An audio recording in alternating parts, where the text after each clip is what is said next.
Иманым әлсіреп жүр, қалай қуаттасам болады? Иманың әлсіремес үшін, егер сенің күйеуің бар болса, күйеуіңе қызмет ете бер. Әйелдерді еркектерге бағындырғысы келмейтін батыстың идеологиясы бізге қатты сіңіп кетті. Сенім дегеніміз тілмен айтып, жүрекпен бекіту ғой. Тасдиқ дейді да, мынандай болу керек. Еркектің әрбір шешімінде береке бар кетеміз ғой. Инвалид күйеуін қарап, жәннатым ғой деп жүргендер бар. Басынан сүйіп еркелетіп жүрген.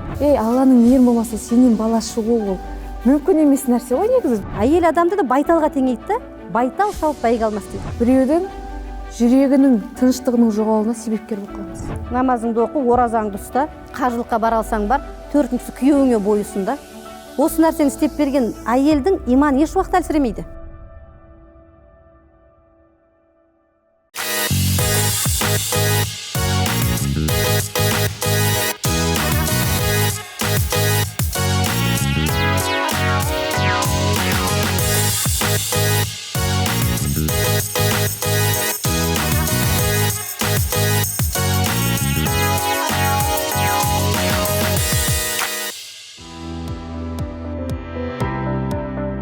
Ассалаумалейкум, қош келдіңіздер.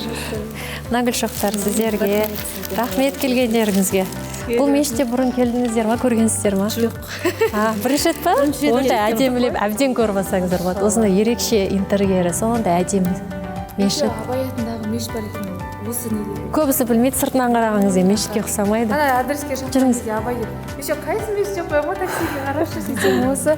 Машалла. Өте әдемі мешіт. Қалма Абай атамыз негізінде әдемі айтып кеткен. Иә, соған әдейі берген ғой сол кісінің есіне. Жаңа еліктеп келген адамға қандай берген? Иә, үш нәрсені айтып Үш кеттіңіз. нәрсені айтып кеткен. Қорықпайтын жүрек берсін дейді, айнымайтын көңіл дейді. Назерке ұстаз, өзіңіздің батаңызбен бисмилля қобалжып отырмыз. Бисмилля, альхамдулиллахи роббил аламин, робби ясиру ля тугасиру битамин бил хайр, робби ясиру ля тугасиру битамин бил хайр, робби ясиру ля тугасиру битамин бил хайр. Я Аллах тағалам бүгінгі отырған жиналысымызды, жиынымызды қабыл ет, білімімізді қайырлы, сіңімді және керекті ете көр. Амин. Ассаламу алейкум, құрметті Мұнара арнасының қыз келіншектері. Бүгінгі біздің әдемі әңгіме подкаст жобамыздың түсірілімін бастаймыз. Бүгінгі таңдап алған тақырыбымыздың өзі ерекше. Әрбір қыз келіншектен жиі еститін сұрақтың бірі: иманым әлсіреп жүр, қалай қуаттасам болады? Намазға селқос болып жүрмін деген сияқты көп сұрақтарды жиі естіп жүрміз. Осы сұрақтарды иншалла барынша талқылап жауабын іздейтін боламыз. Ол үшін бүгінгі біздің қонақтарымызбен таныс болыңыздар. Назерке ұстаз, Қазақстан мұсылмандар діни басқармасының ұстазы. Қош келдіңіз, ұстаз. Екінші қонағымыз бізде Гүлжайнаш ханым, блогер. Көпшілік жас қыздар жақсы таниды деп ойлаймын. Сізге қош келдіңіз. Жалпы иманым әлсіреп жүр, қалай оны күшейтсем болады деген сұраққа өтпей тұрып, ұстаз, жалпы иман деген не өзі? Осының мағынасын барынша ашу керек, иә. Негізі иман деген араб тілінен алғанда әмәна деген сөз, қазақша айтсақ сенім деген сөз. Шариғи призмада иман деген нәрсе ол Аллаға сену. Аллаға сену. Ал шариғаттың іліміне қалай дейді, терең үңілетін болсақ, иман дегеннің шарттары бар. Сол иманның шарттарына иман келтіргенде иман жүректе дейді. Иман ол сенім. Сенім қайдан келеді? Сенім шарттарды түсінген кезде келеді. Сонда иманның шарттары бар, иманның 6 шарты бар.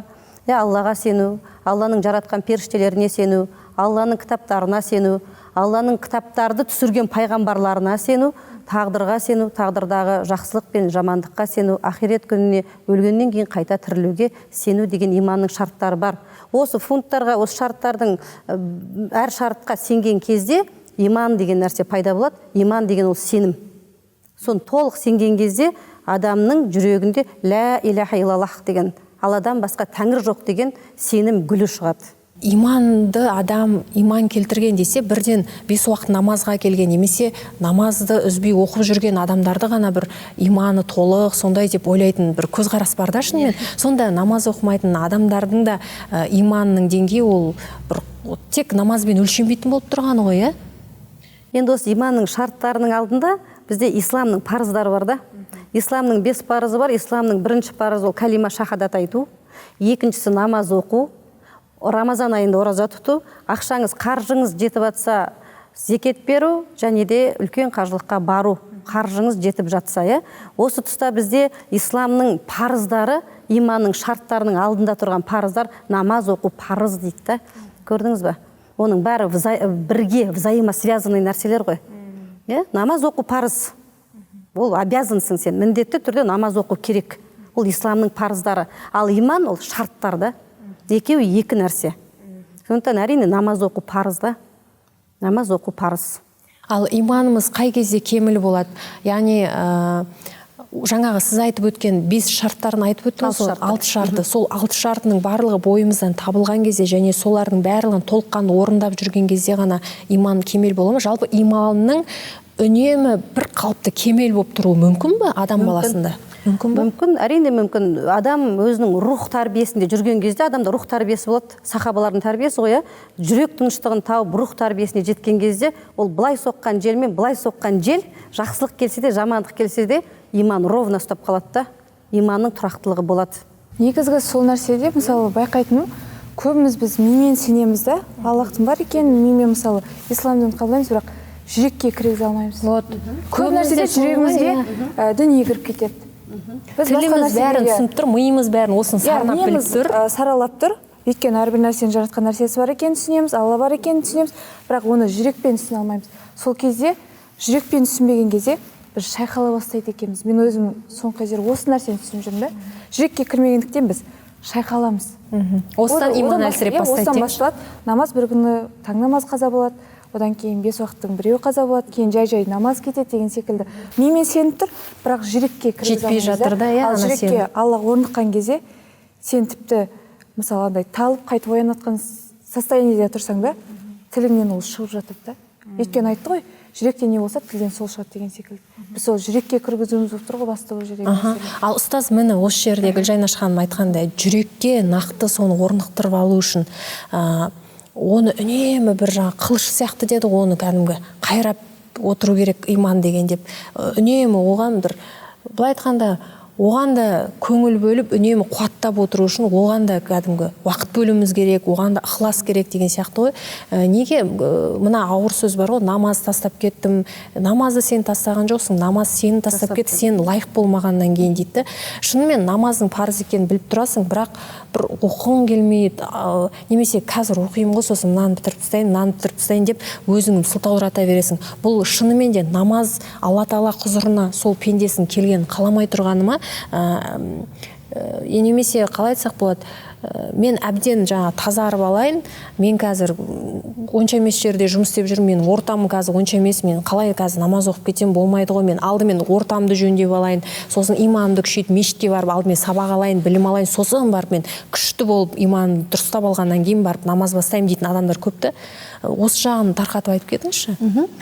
Енді адам иман деген сенімге адам екі түрлі келеді. Біріншісі ол адам өзі тахқиқ дейміз, өзі табады Алланы, зерделеп, зерттеп, пікірлеп, мынау күн бар, ай бар, жұлдыз бар. Мысалы, Ибрахим пайғамбарымыз, мынау ай ма, айды кім жаратты, күнді кім жаратты, аспанды кім жаратты деп ақылымен келетін иман бар да. Бұл адамның өзінің Алланы табуы. Екінші бізде иман бар, ол бізде еліктеумен келетін иман бар да. Мысалы, ата-анасы намаз оқиды, құрбысы намаз оқиды, ортасына намаз оқитындар бәрімен қосылып намазға келеді. Тахлид намазы бар да, иманы бар да. Бұны Абай атамыз айтады да, тахлид намазымен келген адам дейді, біреуге еліктеумен келген адамға дейді, біреуге еліктеумен келген исламдан қабылдаған адамға дейді, Аллах Тағаладан сұрап жатыр ғой, Абай атамыз айтады, қорықпас жүрек бер дейді, айнымас көңіл бер дейді. Сондай керемет бір мықты буын бер дейді. Көрдіңіз бе? Ол қалай келді? Ол еліктеумен келді да. Жаңа сіздің айтқан моментіңіз ғой, ол еліктеумен келді, ми біліп тұр, қабылдап тұр. Өйткені рухтар әлемінде бәріміз уәде еттік қой. Аллах Тағала, мен саған құлшылық етемін деп. Мен жындар мен адамдарды өзіме құлшылық ету үшін ғана жараттым дегенде біз уәде беріп қойдық. Рух сол иманды іздейді. Ми қабылдады. Бірақ анау жүрекке бармай тұр да, еліктеп келді ғой ол. Көрдіңіз бе? Сол кезде Абай атамыз айтады, сол жүрегіне дейді, адамдардан қорықпайтындай, қорықпас жүрек бер дейді. Қараңызшы, айнымайтындай, иманнан айнып кетпейтіндей көңіл бер дейді, мықты буын бер деп Абай атамыз еліктеп келген адамдарға қатысты осы пікірді айтып кеткен. Бұл адам еліктеп келді. Енді бұнікі тұрақсыздық болып тұр ғой. Иә. Бұл мына былай ма, былай ма? қалай істесем деген әңгімемен жүреді ғой. Бұл адамға міндетті түрде қалай дейді, иманын қуаттап отыратын, сусындайтын орта керек та. Орта керек. Жамаға дейміз ғой. Жамағат керек та. Жамағат не істейді? Жамағатқа қарайды, жамағатты көреді, жамағат оған мотивация береді. Жамағаттың ортасында жүріп, ол жаңаға рухы одан ары шыңдалып, жаңасы айтқандай, қылыштай қайралып, ана түседі жүрекке. Өйткені ол әу баста сөйтіп біреуге еліктеу арқылы келді ғой. Енді оған ол соған мұқтаж дейміз, сондай адамдардың ортасында жүруге. Итеріліп тұр ғой. Ана ортадан кішкене сәл басқа жаққа кетіп қалса, ол әлі тұрақталған жоқ қой. Мимен қабылданып тұр, жүрекке түспей тұр. Сонда бұл ортасы мықты болып, ғұламалармен жүрсе ғұлама болып, баламен жүрсе балаша болып кетесің деген нәрсе бар ғой. Сонда ғұламалармен, осы бір тақуалармен көбірек жүрген кезде, анау иншалла жүрекке түседі. Көрдіңіз бе? Өзі негізінде сенім дегеніміз тілмен айтып, жүрекпен бекіту ғой. Тасдиқ дейді, мынандай болу керек та. Бұл муминнің бейнесі да. Тілмен айтты, Алладан басқа тәңір жоқ деп, ол жүрегімен бекітті. Тасдиқ болды да, екеуі бірігіп қалды. Көрдіңіз ба? Тілмен айтып, жүрекпен бекітпейтіндер болады. Олар кімдер дейді? Мүнафиктер дейді да. Көрдіңіз, ол бірақ айтады, мүнафиктік әрекетін біз байқамаймыз да, ортамызда жүреді, бізбен жүреді. Кәдімгі не дейді? Құлшылықта барлығы бірдей. Бірақ сынақ келгенде ол білінеді да. Қаншалықты оның жүрегінде сенім, тәуекел, Аллаға деген сондай бір рас өзін бере салу да. Көрдіңіз ба? Мүнафиктік ол Омар радиаллаху анху айтқан ғой, мен емеспін ба сол мүнафик деп. Мүнафик деген кім дегенде айтса өтірік айтады, уәдесінде тұрмайды, аманатқа қиянат жасайды дейді да. Сонда Хазіреті Омар радиаллаху анху айтқанда ол мен емес пе екенмін деп. Әр адам өзін солай зерделеп жүре алады да. Көрдіңіз бе? Өйткені біз не істейміз? Иманның деңгейі қоясыз, мен емес пе екен деп, үмітпен үрейдің арасында. Біз өмір бақи сол үмітпен үрейміз ғой. Үшінші адам бар, ол не дейді? Менің жүрегім таза дейді. Менің жүрегім таза дейді. Көрдіңіз бе? Бірақ ол тілімен кәлиманы айтпайды да. Көрдіңіз бе? Енді сен жүрегің таза екен ғой, лә илаха илlallah деп айтшы десең, айтпайды да. Бұл жерде қандай? Біз тілмен айттық, жүрекпен бекіттік. Тасдиқ жасадық да. Көрдіңіз бе? Иман деген сол да. Ал енді жаңа сіздің тақырыбыңыз бойынша неге бұл иман әлсірейді деген кезде қай адамды алсаң да эмоционалдық күйде жүреді. Эмоционалдық күй. Намаз оқиды, ораза ұстайды, құлшылығын жасайды, қағбаны көріп келген көздер бар, мысалы қажылық жасаған, бірақ былай қарасаңыз іс қимылы басқашалау. Неге? Ол адам эмоционалдық күйін реттей алмай жүрген адамда. Ол қалай сонда? Эмоционалдық күй деген болады әр адамда, ол жағымды, жағымсыз деп бөлінеді. Ол күй мен арпалысуда әр адам. Жағымды дегеніміз періштенің салған бізге жаңағы қалай десек екен,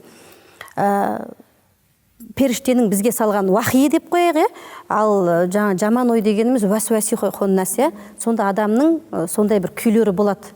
Сонда пайғамбарымыз саллаллаху алейхи уассалам айтады да, жақсы ой келсе дейді, Аллаға шүкір ет дейді. Жаман ой келсе, Алладан пана сұра дейді да, Әл-Термизи жеткізген сондай бір хадис бар. Сонда біздің күйіміз ойымызға байланысты да. Көрдіңіз ба? Ойы таза адам қате ойламаса, ол қате сөйлемейді да. Қате сөйлемесе, ол қате әрекетке бармайды. Күйін реттей алады да. Түсініп тұрсыз ба? Міне бір жағымсыз ақпарат келді, террористер екен деген кезде оның күйі өзгеріп қалуы мүмкін да. Мен орамал тағып шықтым, қазір мен террорист деп қалмай ма деп та. Эмоционалдық күй сау емес та. Нездоровый эмоционалный сондай бір күйде жүреді адам. Әлі ол орнықпаған ғой. Көріп тұрсыз ба? Ислам діні ол сондай күш, сенім деген сондай нәрсе орнығып және орын алу үшін адам бірінші күйін реттеу керек та. Білесіз бе? Сондай бір аят бар, мен сендер түрлі-түрлі күйге салам дейді Аллах тағала. Сол күйден шығу процесімен біз Алланың алдында дәрежеліміз ғой. Намаз оқысақ өзіміз үшін, ораза ұстасақ өзіміз үшін, садақа беру өзіміз үшін, зекет беру, қажылыққа бару адамның өзі үшін. Ал лағнет атқыр шайтан, Құдайдың дұшпаны ғой Алланың, сонымен күресу, соны жеңу, ол Алланың алдындағы дәреже. Көрдіңіз бе? Келген жаман ойдан жеңіп шығу, сол жаман оймен күресіп, алдыға қарай жылжу, ол үлкен дәрежеде. Орамалға енді келіп жатқан мысалы қыздар бар ғой, шүкір Аллаға қазір көбейіп жатыр. Соған именно қыздар жазады да. қыздар мынау не кеше ғана жүреді ғой былай, енді орамал тағып қапты ғой, немесе орамал таққан деген шалбар киіп алған нес, кеше ғана қағбада жүріп бүгін енді міне бүйтіп тұр, кірпік жалғап алып деген сияқты әйтеуір бір кемшілік іздеуге тырысып, сондай керісінше бәріміз сол бір әйтеуір орамалда осы бір терінің пұшпағында иленіп жүргеннен кейін керісінше қолдау білдіріп, машалла, мұсылман болу әсте-әсте жаймен келеді ғой, міне тюрбан болса, мойын ашық болса, ертең былай жабатын болады деген сияқты бір күтпейміз да, бізде бәрі бірден тақуа болып кету керек, бірден жаңағы керемет болып кету керек, бір 180 градусқа өзгеру керек та. Соны сұрағым келгені, бұның сыры неде? Жалпы қазіргі қоғамдағы әйелдердің иманның әлсіреуіне әлеуметтік желі, Instagram, TikTok болсын, солардың әсері бар ма? Бұл жердегі көп нәрсе негізі біздің тәкаппарлығымызда сияқты. Әйел адамдардың тәкаппарлығында. Неге? Біз мысалы біреуді көрдік, жаңағыдай мысалы орамалға енді келіп жатқан бір қыз алайықшы, мысалы бір блогер қыз хиджабқа жаңадан келіп жатыр. Біз олардан өзімізді жоғары санағандықтан, оған былай жоғарыдан деп айтамыз ғой, жоғарыдан қарайды да. Сен мынандай бүйтіп істемейсің ба? Сен мынандай нәрсе істемейсің ба деп. Негізі дінде ондай болмайды деп сразу ақылайды. Болмайды. Ол нәрсені істеген кезде Раббымыз бізге не деді? Сен біреуге жоғарыдан қарайтын болсаң, мұсылман бауырыңа, сен сол дәрежеге түспейінше мен сен жаныңды алмаймын деп тұр ғой. Біз ол нәрсені ұмытып кетеміз. Мүмкін ол адам Аллахтың алдында дәрежесі жоғары болуы мүмкін бізге қарағанда. Ақыретте ол сүйікті болуы мүмкін.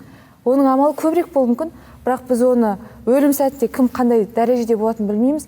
Біз уже өзімізге дәреже беріп қойдық. Ол адамдарға дәреже беріп қойдық та, солай өзімізді бей тәкаппарлық. Сонда мен одан қарағанда ертерек келген, мен қашан осыдан 10 жыл бұрын келген орамалға. Менің білімім көбірек. Бұл кеше ғана келген, ол не айтады дейсің? Өзі кеше ғана жүрді ғой, кеше ғана бүйтіп секеңдеп жүреді, TikTok билеп, енді міне орамалға келіп. Бұл не білет дейсің деген бір тәкаппарлық тұр ғой сонда, иә? Не білет дейсің дегеннен бұрын оларда мен ондай емеспін ғой деген бар да. Бірден туылғаннан осылай туыласағандай болып. Мен ондай емеспін, мен ол сияқты билеп жатқан жоқпын. Мен ол сияқты мынандай нәрсе жасап жатқан жоқпын. Мен ол сияқты былай шашмасық жүрген жоқ деп ойлауы мүмкін, бірақ Алла сақтасын, Алла сол дәрежеден де төмен дәрежеге жеткізіп қойса, ол кісі мүмкін одан нашарғысын жасап қоюы мүмкін да. Оны ойланбаймыз да. Біздің әйелдерде қалай? Бірінші тілі шығып кетеді ғой алдыға. Бірінші жазып қояды, жаман нәрсені айтып қояды. Бірақ енді әрине оның өзіне тәубе қажет. Мысалы біздің көп нәрсеміз мен байқаймын, осуждениеден біздің өзімізге қайтып айналып келеді. Иә.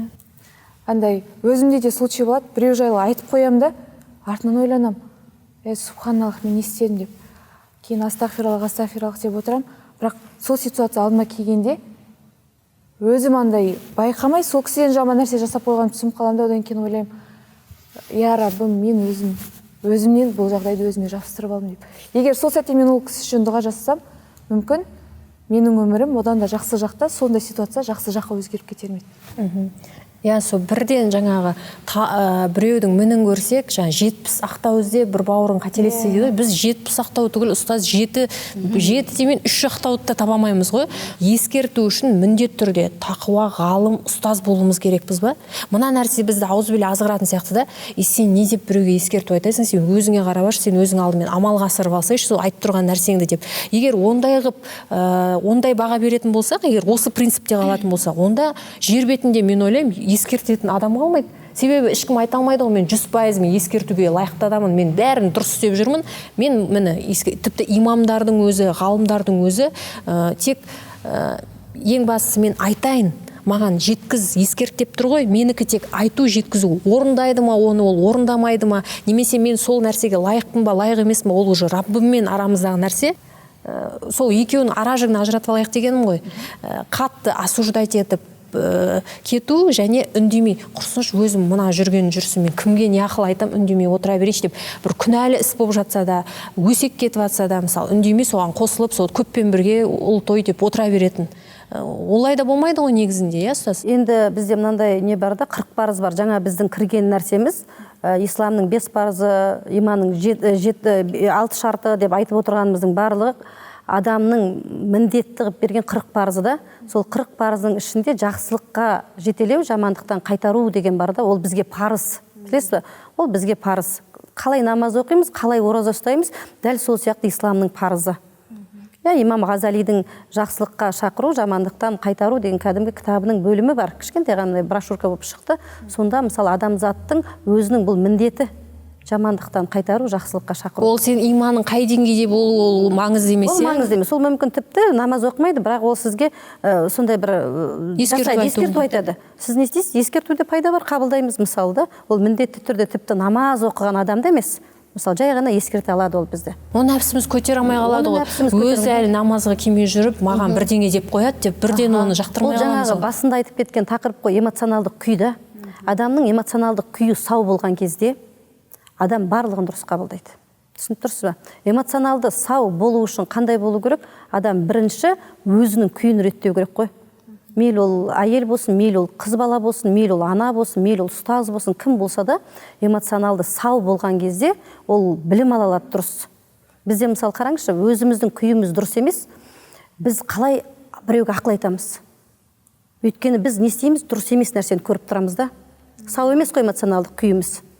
Ақтап ала алмаймыз. Ақтап ала алмаймыз, өйткені біз ол состояниеға әлі жеткен жоқпыз ғой. Көріп тұрсыз ба? Өзіміз аурумыз. Біз қалай оған сау ақыл айта аламыз? Көріп тұрсыз ба? Сондықтан эмоционалдық күйді реттеу біз өзіміздің негізі, менің өзімнің жобам бар, тәтті мұң деген проект жобамды бастағам. Сол жерде әйел адамның эмоционалдық күйін реттеу. Бұл нәрсе бізде мына тамыз айында басталды. Мына ақпараттарда әйел адамдардың өзіне қол жұмсауы, тек қана өзімен бірге емес, балаларын өлтіруі. Мына Сайранда балаларымен барып жаңағы суға батып, немесе ана әскери адамның үйіне келгендегі екі баласын өлтіріп, өзінің өліп жатқаны, мысалы, соның барлығын секіріп кеткені, биіктен бәлем 3 баласымен. Сол нәрсені біз зерттей отыра, тәтті мұң деген проект жасадық та. Бұл проектті бізде шариғидан көріп психологиялық жағдайды көп айттық. Неге?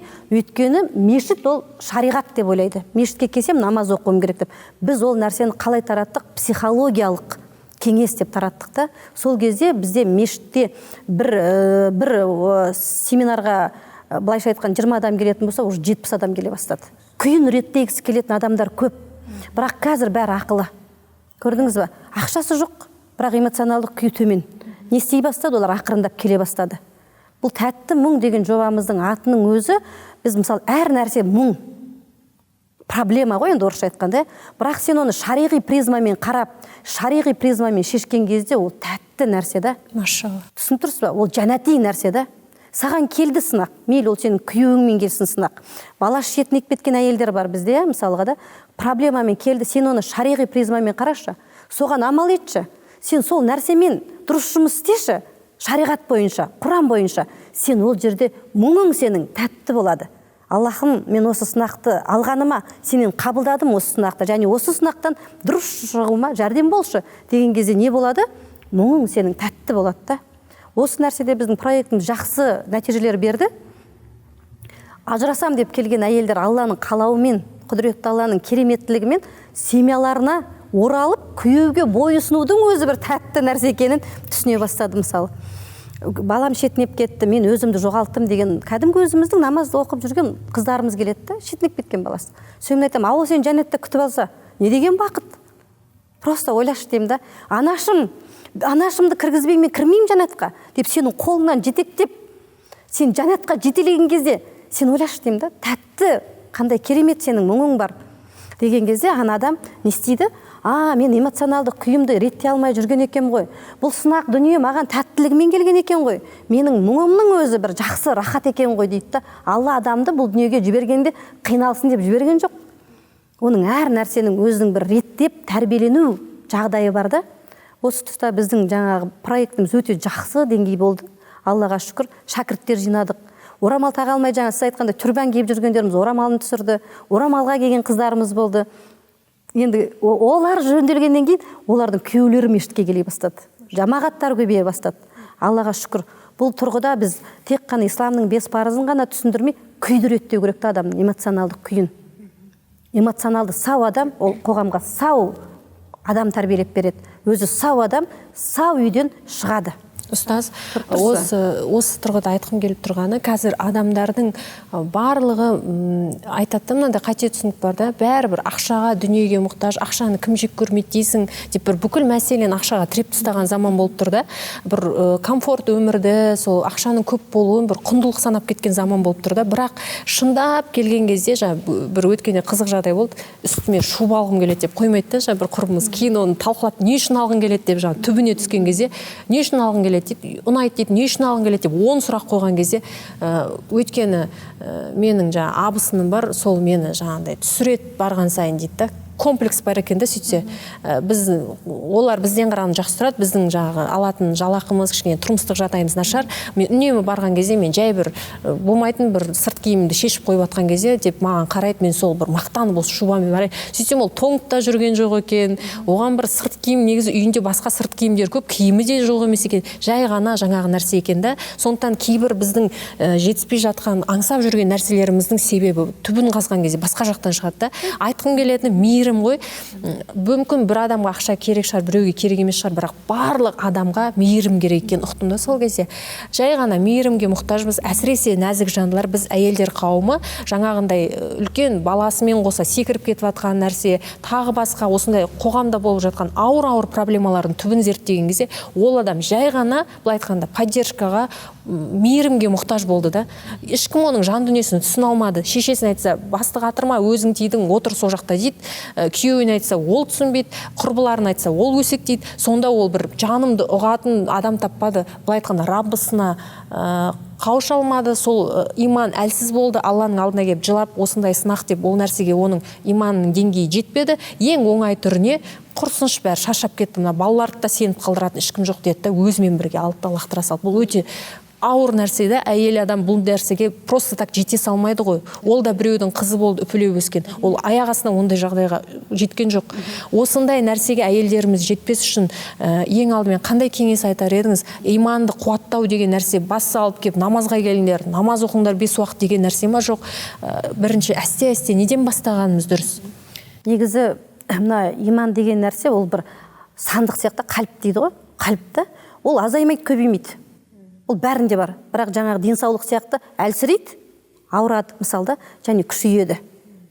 Оған ең бірінші не керек десеңіз, мына қазақ халқы өте дана ғой. Әрбір мақалдары хадистен алынғанда, жақсының жақсылығын айт дейді да, мерей өссін деп қояды да. Ол не деген сөз? Сен анаға мотивация бер дейді да, жақсысы не дейді да. Ол міндетті түрде мешітке келу емес, жаңа сіздің сөзіңіз өте орынды, мейірімге мұқтаж ғой. Ене өз орнын біліп, ене болса, келін өз орнын біліп, келін болса, күйеулік, әркім ролін бұл өмірде дұрыс орындап берсе, ортада рас не болады? Шуақ нұр болады. Ол нұр не? Мейірім да. Көрдіңіз бе? Ол адамның сондай бір дұрыс тәрбиеленгеніне қарай, ол өз-ақ мешітке келеді. Өз-ақ мешітке келеді. Не болмаса, Инстаграмнан-ақ бір ақпарат естиді. Өйткені оның эмоционалды сау адам, ақылы нұрлы, бір нәрсе іздейді. Ол нәрсе не? Ол нәрсе міндетті түрде иманда. Сонда ол парақшаларды қарай бастайды, бір жақсы сөз естіп қалады, айтады, келеді, мен сондай бір жақсы сөз естідім, намаз оқу парыз екен ғой деп. Намаз оқу парыз ғой десең, соның парызын атқарайын дейді. Ол не? Ол дұрыс ортада өскен адамда. Көрдіңіз бе?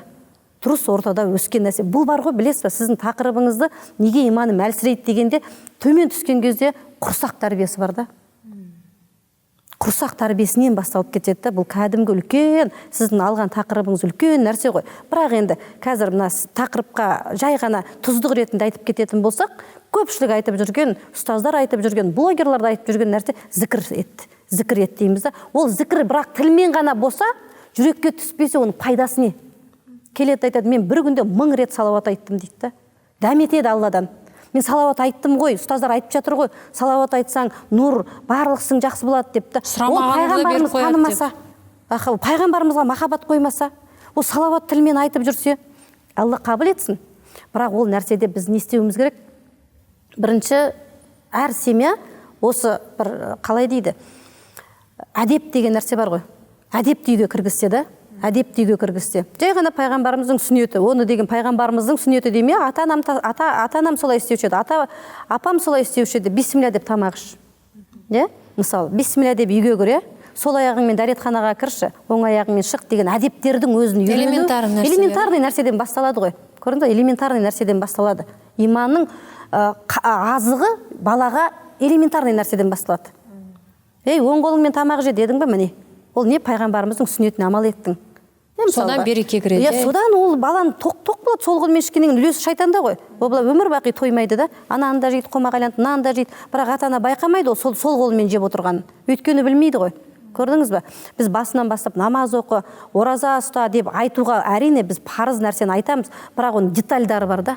Фундаменті ол сол кішкентай ғана нәрселерден басталады. Кішкентай ғана нәрселерден басталады. Ол үйге оң аяғыңмен кір. Оң аяғыңмен кір, оң қолыңмен тамақ же. Сол аяғыңмен дәретханаға кірші деп, оң аяғыңмен дәретханаға кіруге болмайды ғой, мысалы. Сол аяғыңмен кір, оң аяғыңмен шыға қой. Ұйықтағанда қайтып ұйықта, мысалы, ұйықтаудыңыз оң жағыңа қарап, бисмилля деп ұйықта деп мысалға. Соның өзінен басталады, фундамент ақырындап қаланады. Ол соны айтып отырып, үздіксіз дейсіз. Соны айтып отырған ананың өзі соған тәрбиелене бастайды. Оны естіген жан-жақтағылардың барлығы тәрбиеленеді.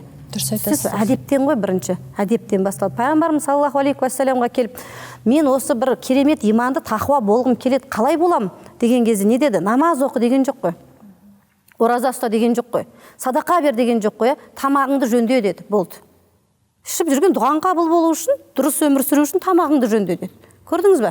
Ең бірінші неден бастады? Әдептен бастады да. Іс-қимылдың әдебі бар, ішіп-жеудің әдебі бар да. Көрдіңіз бе? Дұғаның қабыл болуына адаластың қатты маңыздылығы. Мысалы біз дүкенге кірдік, қалай не ұнады балаға соны алып бердік. Не болмаса өзіңізге не ұнайды соны алдық. Бірақ оның құрамы бар ғой.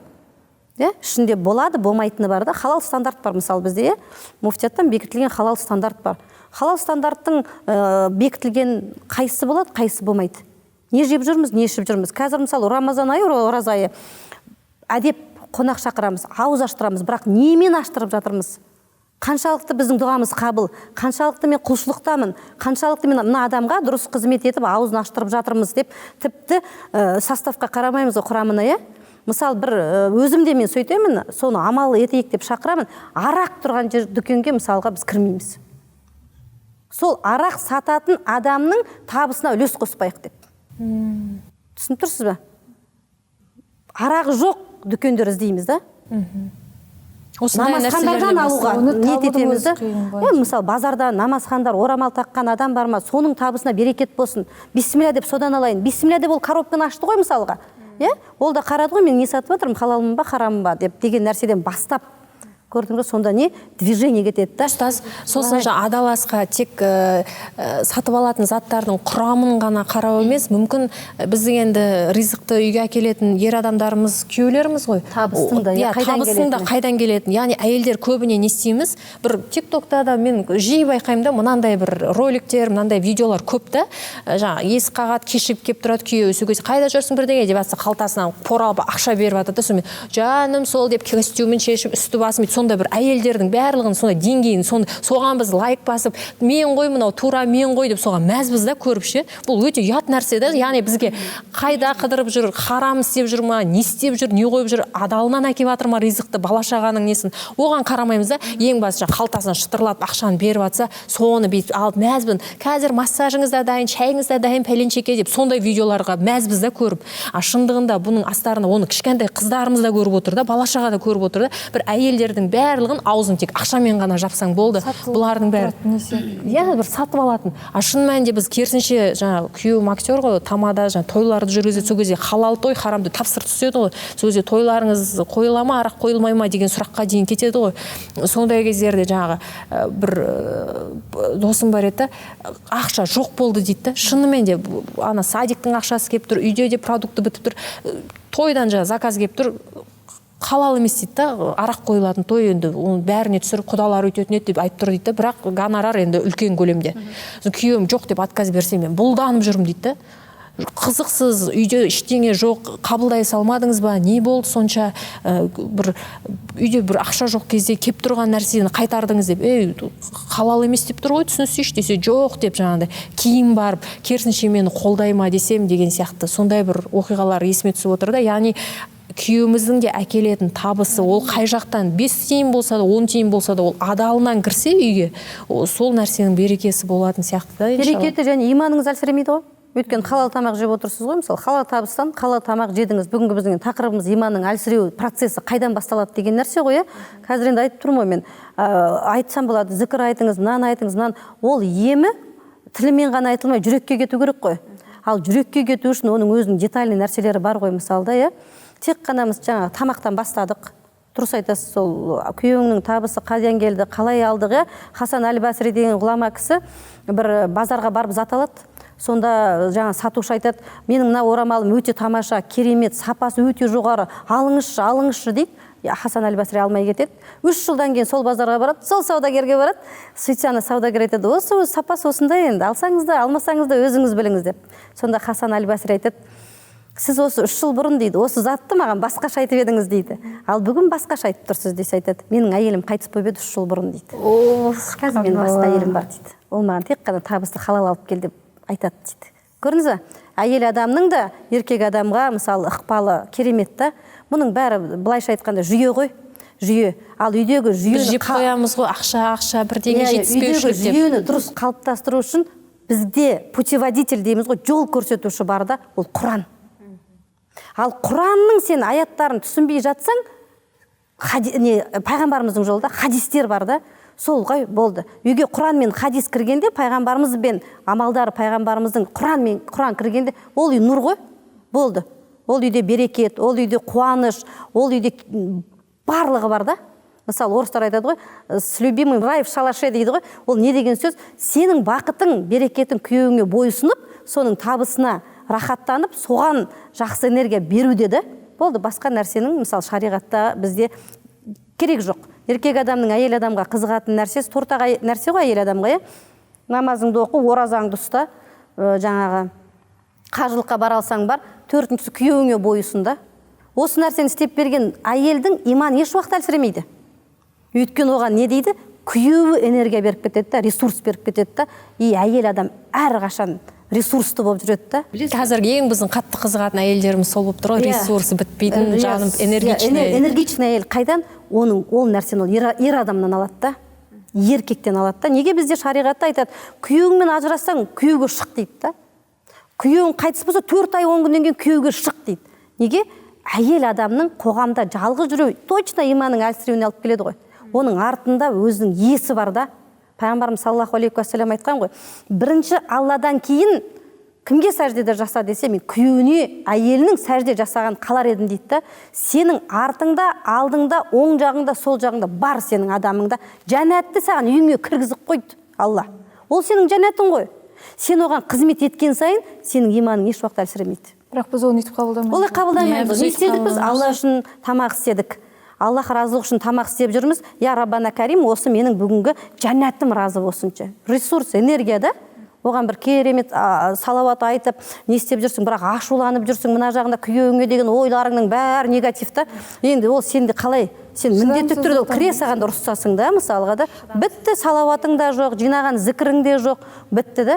Әйел адамның әлсіремеуі нәрсесі ол күйеуіне дұрыс қызметінде. Оның үстіне қазіргі кезде әйелдерге андай тәрбие кетті ғой. Сен өзің бәрін жасай аласың.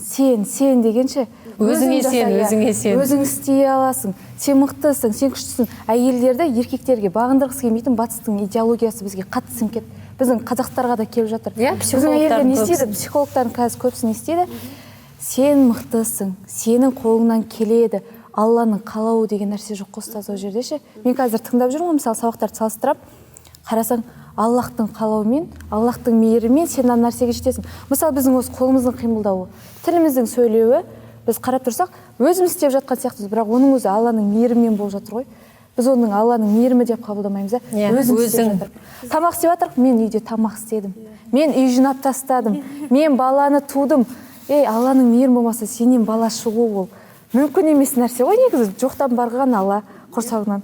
Оны дүниеге әкеліп келу процесіне бүкіл сенің сүйектерің мысалда үлкен процесс қой, ажырауы, қайтып келу, оның Алланың мейірімен болып жатыр. Бірақ біз өзімізге андай жекелеп алдық та оны. Пәленбай бала тапқанмын деп. Отырып алып бүйтіп әйелдер отырамыз. Еркек келсе, мен бала тудым, мен бала бақтым деп ше, міндет. Бізде енді еркекке міндет. осы тұста батысты білмеймін, мен қазақтың өзі ғұлама даналарын бәрі айтып кеткен ғой. Мысалы, байтал шауып байге алмас деген мақал бар да. Байтал шауып байге алмас деген. Оны прям тәфсирін ашқан кезде шарықты айтып болса, ол не деген сөз? Байтал деген ол әйел. Иә. Білесіз ба? Әйелді қанша қоғамға қоссаң да, ол қоғамда күшті блогер, мен білмеймін, қазір қандай атаулар бар, успешная сондай бір керемет болса да, оның мына жақта бала шағасы қирап жатады да. Оны бақытты деп ойлай алмайсың. Неге? Оның әйтеуір мына жақта өзінің функциясы қирап жатады да. Бала шағасы бар, ата енесі бар, ел жұрты бар, күйеуі бар деген нәрсе қирап жатады да. Сонда байтал шауып байға алмас деген нәрсенің түбі мынандай екен ғой. Байтал құлынды болған кезде көтереді ғой енді. Құлындайтын кезінде бәйгеге салады екен. Сонда ол екесі энергиясы бар, байтал бірінші келеді екен. Бірақ ол құлынын тастайды да. Мен екі ағам атбегі, мен ол нәрсені жақсы білем да. Сондықтан байталды бәйгеге қостырмайды. Әйел адамды да байталға теңейді да. Байтал шауып байге алмас дейді. Көрдіңіз ба? Құлыны слабый болады да. Баласы слабый болады. Миссиясы ақсап отыр ғой. Негізгі миссиясын ол орындамай отыр да. Біз басқа жаққа қарай шапқылап кетіп жатырмыз. Сондықтан біз енді батыстың идеологиясынан гөрі өзіміздің ата бабаларымыздың идеологиясы беріп кеткен нәрсесінің барлығын бойға сіңіріп өзіміз алсақ, балаларымыз солай тәрбиелесек, болды. Ұстаз, жаңа сіздің сөзіңізге бір қосып кетейінші. Егер де әйел адам күйеуінің разылығын алмай, бірақ басқа зікір, намаз, тіпті білмеймін, енді бәленбай адам қайырымдылық жасап тастасын, бірақ күйеуі разы емес та, басқа жағын реттеп жатса да қалғандар, амалдары, құлшылықтар қабыл болмайды деген сол шынымен де рас па? Бірінші күйеуінің разылығы болып барып, мысалы, намазын үзбей оқып жатыр, бірақ күйеуімен ренжісіп жүр, тырысып бүрісіп жүр да, мысалы, қатты риза емес күйеуіне, айтқанын орындамай жүр, бір беткей мынаны істемейсің деп рұқсат берген жоқ, бірақ ол өзінікіне тұрып алды, мысалы. Бірақ я Аллахым деп жаңағындай өзін несін как положено жасап жүр енді құлшылығын. Бірақ сонда да жүрегі тыныш емес, ісі берекелі емес, балаларына ұрсып қояды, ұрып жібереді. Өйткені ана ненависть бар ғой, күйеуімен екеуі әлі достаспады ғой. Бірақ орындап жүр бәрін. Ораза болуы мүмкін, тіпті күшті бір блогер, күшті жерге ортаға барып қайырымдылық жасап, ой, пәленшеке деп, о жақтан енді күшті поддержка, бәрі сыйлайды, құрметтейді. Бірақ үйіне келген кезде күйеуімен қарым-қатынас дұрыс емес та. Сол үшін айтылған ба, сен алдымен бірінші күйеуінің разылығын ал, қалғандары сол кезде барып реттеледі деген.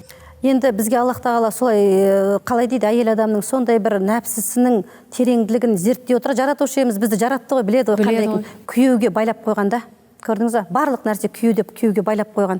Ал әйел адам қандай?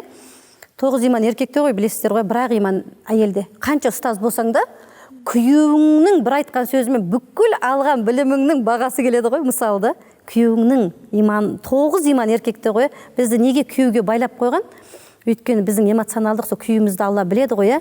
Жаңа сіздің сөзіңізге нақты жауап беретін болсақ, тіпті күйеу емес, бір-бірімізбен ренжісіп қалсақ, 3 күннен кейін біз бір-бірімізбен татуласпасақ, біздің дұғамыз аспан мен жер мен көктің ортасында тұрады ғой, қабыл болмай.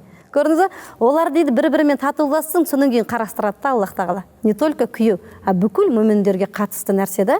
Бұл жерде жаңа күйеуді жаман көрсетіп, күйеудің әрекетіне сондай бір қастық жасап тұратын әйел адамға азғырушы ғой, шайтан ғой, лағнет атқыр. Ана әйел жәннатқа жақындап қалмасын деп.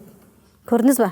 Сені төмендетіп басынып жатыр әне деп, осындай ғой тәкаппарлығын. Күйеуің сондай бір табысы да жоқ деген секілді. Ол не? Шайтани уәсуәси хуннас қой. Уәсуәси хуннас. Ол бір сенің жаңағы дініңді үйретуге, саған бір күнде Құран үйретіп, саған уағыз айтып, бір сенің ақыретіңді ойлап жүрген жоқ. Бала шағасына отырып, жаңағы дінді үйретіп ататын, бәрі имам сияқты ондай бір ұстаздық, ондай білімі жоқ қой шынымен ер адамдардың. Олар әйтеуір табысын табады, үйтет бүйтет бар білгенімен, бірақ келіп алып күнінде жаңағы әйелінен дағуат айтып отыратын ондай еркектер аз ғой мысалы. Ол ісімен көрсетуі мүмкін, өзінің жаңағы көрсетуі мүмкін амалымен. Бірақ бізге обязательно келіп жаңағындай күшті хадис айтып, сені бір жаңағындай қолыңнан ұстап алып, сенің қолыңмен тәсбих теріп, сенің қолыңнан сауап деген, осындайға қиялданып кетеміз ғой біз. Сондай ғана иманы беріп, сол кезде мен бұны признавать етіп мойындаймын. Ал өзі болса бүйтіп жүр, темекісін шегіп жүр, маған еще тақуа әйел болып қояды деп. Жаңа осындай бір тәкаппарлық бар да бізде. Ештеңеге қарамай Аллах тағала осы адамды саған қосты ма? Сен лайықтысың осындай күйеуге. Сен керемет болсаң, керемет күйеу беретін еді ғой тақуа. Өзің деңгейің сол болып тұр ғой деп, оны мойындамай. Опять-таки тәкаппарлыққа келіп тіреледі ғой. Біз күйеуімізге бағыну арқылы тәкаппарлығымыз басамыз ғой. Бізде былай ғой, сол мысалы арқылы тәкаппарлық тәрбиеленіп тұр ғой еркекке бағыну. бұл жерде де Аллах subhanahu wa taala бізге бәрін шешіп берген ғой. Мысалы Рум сүресінің 21 аят дейді, мен сендерге жұбай бердім дейді, солардың қасынан тыныштық табу үшін дейді. Және орталарыңа махаббат пен сезім салдым дейді, көрдіңіз, тыныштық табу үшін дейді. Әйел адам функциясы күйеуіне тыныштық табу. Көрдіңіз, тыныштығы бар еркек, біздің имамымыз айтады ғой, ей, әйел адам тыныштық берсе дейді, еркек адам үй салмайды дейді, ол город построит дейді, қала салып береді дейді. Бұл әйел адам дейді, тыныштық сыйламайды ғой еркекке дейді. Әйел адам еркегіне толық тыныштық сыйлай алған кезде еркектің ресурсы әйел арқылы көбейеді. Көрдіңіз, бір-бірімізбен біз былаймыз ғой, бір-бірімізбен біз мынандаймыз ғой. Олар қандай дегенде былай деп, міне біз бір мүшеміз ғой. Адамыз күйеуіміз демейміз ғой біз. Қабырғасынан жаратылдық қой. Енді біз оған тыныштық сыйладық. Ол қандай хадиске амал етіп кетті? Сендердің жақсыларың әйелдеріңе жақсы қарағандарың дегенге амал етіп кетеді. Біз оған сондай мүмкіндік беруіміз керек қой. Біз ол бізге жақсы қарау үшін біз оған мүмкіндік бермейміз ғой. Бермейміз ғой, күте алмаймыз ғой, біз асығыспыз ғой. Тыныштық сыйламаймыз. Махаббат дейді, қараңызшы, махаббат. Махаббат берсек, жәннатым ғой менің бұл. Менің жәннатым бұл деп махаббат берсек, болды, мен не ойлап кеттім, жаман ойлап кеттім ғой. Сонда мен жәннатты жек көргенім ба? Жәннаттан алыстағаным ба менің?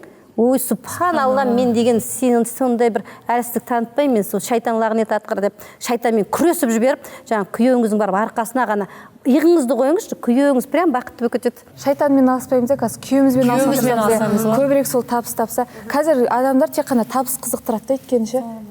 Күйеуім көп табу керек. Мен андай саяхаттауымыз керек, шетелге баруымыз керек. Анда баруымыз керек. Оның өзі мысалы жаңағыдай ғой, Инстаграм, ТикТокта мысалы айтады ғой.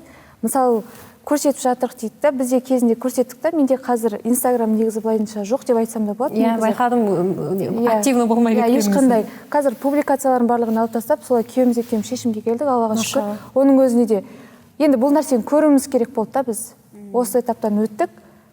Бұл этаптан өткеннен кейін біз осознанно түсіндік. Бұл нәрсе қандай жаман нәрсе екен, не екен. Қарап тұрсаң, көп әйелдердің реніші шынымен сол нәрседен келеді. Ана жұрттың күйеулері бүйтіп жатыр ғой. Мына жұрттың күйеуі бүйтіп жатыр, шетелге шығарды. Біз біреудің жүрегінің тыныштығының жоғалуына себепкер болып қаламыз. Инстаграмда, ТикТокта андай дүниені көрсету арқылы әйелдерге көбірек жүрек тыныштығын жоғалтамыз. Ана әйелдің жүрек тыныштығы кетті. Мынандайда бір кісі, бір әйел бір ғұламаға күйеуіне шағымданып барған ғой. Күйеумен осындай іс-әрекеттерде бір түрлі қайтсем екен, ажырассам ба деп. Сен ажыраспас бұрын нан пісіріп алып кел деген ғой. Нан пісіріп алып келші деген, бірақ саған шарт. Нанның ұнын бір көршіден аласың, екінші тұздығын біреуден аласың, тұзын, қантын, тұрғойжын барлығын жан-жақтағы көршілерден аласың. Бірақ жағдайыңды айтасың, не үшін алып тұрғаныңды дейді. Әйел барады, оны алады, не үшін ұн керек дейді. Ойбай, күйеумен ажырасайын деп, мен күйеуім сондай жаман ғой. Содан кейін ана кісі айтты, нан пісіріп алып келеді, оны сенен алайын дейді. Ой, сен менің күйеуімді білмейді екенсің ғой деп ол күйеуін айтады. Қант сұрап барғанға тағы айтады, мен күйеуім сондай ажырасайын деп жүрмін десе, ой, сенікі жақсы екен, менің күйеуім тіптен жаман ғой деп барлық әйел әңгімесін айтып бергенде анау нанын пісіріп ғұламаға келіп айтады екен, мен ажыраспайтын болдым, менің күйеуім жап-жақсы екен ғой, ол мен екем ғой жаман деп тәуба еткен екен деп, бәрі жаңасы айтқандай познается в сравнении дейді ғой, иә. Сонда бізге шариғат нені айтады? Өзіңнен төменге қара дейді да. Мүлікте де, барлық нәрседе де. Инвалид күйеулерін қарап жүрген әйелдер бар. Мен сіздерге айтайын, мен ұстаз ретінде біз көп жағдайға ұшыраймыз ғой. Кәдімгі постелінің өзін тазалап, инвалид күйеуін қарап, жәннатым ғой деп жүргендер бар. Басынан сүйіп еркелетіп жүрген. Неге біз солардан үлгі алмаймыз? Мысалы, басқа ақысын қоя бергенде деңізші, төсек мәселесі басқасын. Көрдіңіз бе? Осы нәрседе бізде қалай қандай бір нәпсіміз өсіп, қандай бір ағзу билахтың ілініп кетіп бара жатқан төменге қарай салу керек та, сразу. Төменге қарау керек та. Төменді кейде таппай қаламыз ғой біз. Төмен таптыратындар жағдайлар көп. Келіңіздер мешітке. Мен тауып беремін, неше түрлі төмен жағдайды. Көз ондайды көрмейді ғой. Оны бүйтіп өтіп кете салды, ондай ситуация. Баласы ауырып жатқан аналарды көреді мысалы да, ата-ананы көреміз ғой, Инстаграмда көп қой қазір ондайлар. Олардан бүйтіп өтіп кетеді да. Жаңағыларды көреміз ғой. Тартып тұрады, күшті, қызылды, жасылды өмір. Айтып тұр ғой, қазіргі дүние уже неде бірінші орында дүние шығып кетті. Еркегінің разылығы емес, еркегінің үйдегі андай жағдайын емес. Мен оған ақша табуына не жағдай жасап жатырмын деген нәрсе жоқ та. Еркегім маған не беріп жатыр? Ол маған беру керек. Неге үндемеудегі орамайды мені басқалар сияқты. Мен беруім керек те. Әйел не беру керек десе, неге бәрін әйелге тіреміз? Неге әйелдер бәріне жауап беру керек? Әйел ғана кінәлі ме? Бәрі әйелдер ғана дамып жатыр, оқып жатыр, шоқып жатыр, курстарға да солар қатысады. Ер адамдар вообще өздері ізденбейді, сосын олар өспей жатыр деп қоямыз ғой ше. Бірақ еркектің әрбір шешімінде береке барын ұмытып кетеміз ғой. Бізге мысалы маған күйеуім төркініме көп баруды мысалы бұйырса, демек мен төркініме барғанда тәкаппарланып келем, еркелеймін мысалы да. Бармауды, иә? Иә, мысалы мен еркелеп кетем, сөйтіп келем да, сол нәрсені сұраймын ғой, келіп алып. Сіз неғып сіз мен бүйтіп еркелетпейсіз? Сіз маған әке болуыңыз керек, аға болуыңыз керек, анау бүйтіп önce тізіп кетем да, өзімнің орындарын ұмытып кетем ғой. Ол өзімде бар қасиеті, мен өзім білем, соны тәрбиелеуге тырысам. Төркініме барсам, мен солай еркеленіп келем да. Одан кейін ол кісі не істейді? Өзгеріп кеттің әйел деп. Соответственно, ол үйтіп ойланбаса да, подсознательно үйтіп, әйна бүйтті ғой деп ойланбаса да, уже жібергісі келмей қалады. Иә. Сөйтіп айтам, сен неғып мені жібермейсің? Уже неғықтан кобра ойнатты да жерде ойын. Сен неғып мені жібермейсің? Сен жіберуің керек, білесің ба? Шариғат мынандай. Біз өзімізге қатысын күшті білеміз ғой. Керекті жаттап алғанбыз да, ал бірақ өзіміз шынайы қажет ететін нәрсені жаттамағанбыз ғой. Сол нәрсе ғой, күйеуіміз не шешсе де, ода береке бар. Біздің тәкаппарлығымызға, ақыретімізге береке бар да. Ұстаз, мынау тақырып иман әлсіреу емес, күйеудің разылығын қалай алуға ауысып кетті автомат түрде. Енді қараңыз, иманың әлсіремес үшін, егер сенің күйеуің бар болса, күйеуіңе қызмет ете бер. Егер сен күйеуге шығатын қыз бала болып тыңдап отырсаң, мен болашақ жармын. Мен болашақ жармын, эмоционалдық күйімді реттейін. Аллах тағалам, сен менің жүрегіме сондай бір жақсы нәрсе берші. Қай зікірме менің жүрегіме жақсы нәрсе кіреді екен деп, зікірдің түр-түрін айта ғой. Ешкім оған қой демейді ғой. Зікір, міне тұрсың ба, светофор күтіп айта ғой. Автобуста отырсың ба, зікірді айта ғой. Бірақ не? Алламен байланысты. Алламен байланысты. Аллах тағала, мен осыны бір болашақ жарымның сондай қызметінде болайын деген ниетпен зікірді айтып жатырмын. Сен осы зікірді менің жүрегіме салып қойшы десеңіз, зікір де салынады, болашақ күйеуіңізге деген махаббат салынады да. Гүлжанас, өзіңізден түйінісі бір сөз болса, жалпы иман әлсіреп жүрген қыз келіншек құрбыларыңызға бір айтар кішкене кеңесіңіз. Бұл жерде негізі келген кездегі дұғам, я Раббым, осы әңгімеде қыз келіншектер пайда алатын нәрсе болса екен дедім. Бұл жерде ойлаймын, Аллахтың қалауымен осы сөздер шықты тілімізден, жүрегімізден шықты. Және ол нәрсе жүректерге жетеді деп ойлаймын, иншаллах. Бастысы, неге біз күйеудің разылығын көбірек айттық? Себебі жаңағы ұстазымыз айтқан сияқты 9 иман күйеуімізде. Күйеуімізбен бірге біздің иманымыз былай тығыздалады, тұрақталады, бүтінделеді. Онсыз біз бүтінделе алмаймыз. Осы нәрсе болғандықтан, иманым әлсіреп жүр дегенге көп адамдар мүмкін қазір иманы әлсірейді, себебі жүрек қарайып кетеді, өсекті қой, әңгімені қой, мына бос уақытыңды тиімді өткіз, телефонды таста, қазір қасиетті Рамазан айы, барынша сауаптан құр қалмай, жақсы нәрсе жасап қал, білім ал, иманды қуаттайтын ең бірінші нәрсе ол білім. Пайғамбар саллаллаху салауат айтудың өзі, жаңа ұстаз айтып кетті, Пайғамбар саллаллаху туралы білім. Ал сен біреуді, мен сізді танымасам, мен қалай сізді жақсы көремін, мысалы, сізді таныған сайын, сіздің қандай екеніңізді білген сайын махаббатым артпайды ма? Тура сол сияқты Пайғамбар саллаллаху танымасақ, Алланы танымасақ, оны біз қалай жақсы көреміз? Бірінші ол туралы бізге білім керек, иншалла. Сондықтан құрметті біздің қыз келіншектер, ең бастысы біздің ниетіміз әдемі әңгіме жасауда емес, әсерлі, пайдалы әңгіме жасауда. Сондықтан иншалла жақсы керектеріңізді алдыңыздар деп ойлаймыз, соған үміт етеміз. Бізге де Алла тағаладан әрқайсымызға сауаптар жазылып, ол еселенсе екен қасиетті Рамазан айында. Ал мен сіздермен қоштасамын, келесі кездескенше. Ассаламу алейкум ва рахматуллахи ва баракатух.